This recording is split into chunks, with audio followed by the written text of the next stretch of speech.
Question number 19.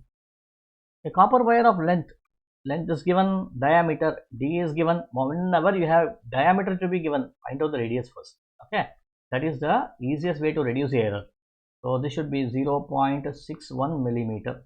Restricted by a force. Force is also given. The wire obeys Hooke's law. Okay, so which means F is equal to kx, and then Young's modulus is given. Young's modulus Y is given.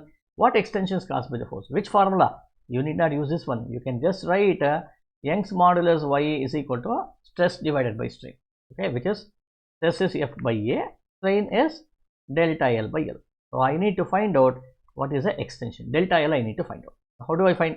I will write here delta L by L is equal to F by AY. I push this strain upwards for this Y over here, and I just want delta L, so I will write delta L is equal to FL divided by AY, right? So now I'll plug in all the values over here. What is the value of F here? Cancel. Yes, F. What's the value of F here? Let us look at F. 37 Newton. 37 multiplied by length. Length is 3.6 divided by area. What is area? Area is pi r square.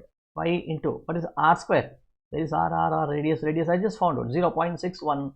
0.61 into 10 to the power of minus 3 the whole square.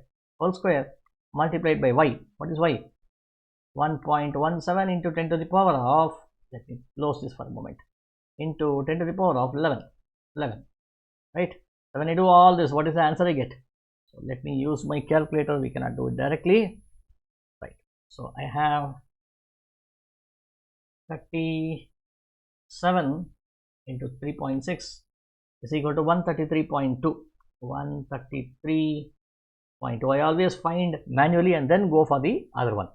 So 0.61.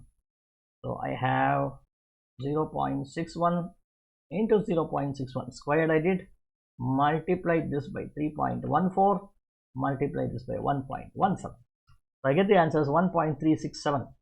1.367 multiplied by 10 to the power of, here I had minus 3 whole square becomes minus 6, and here it is plus 7. 11 minus 6 becomes 5 over here. So now I can do the rest of the simplification. So I will do 133.2 divided by 1.367. So I get the answer as 97.43, or 97 into 10 to the power of this power. Then I bring it upwards. Gives 10 power minus 5. Now what do I need here? I need in terms of millimeters. So 97 is already here. This should be your right answer, right? So I can now write this as 0.97 into 10 to the power of minus 3 meters, which is 0.97 millimeters, to make a confirmation. Okay, because I have the number, I can just directly put over here. Okay, fine. So thus C is the right answer.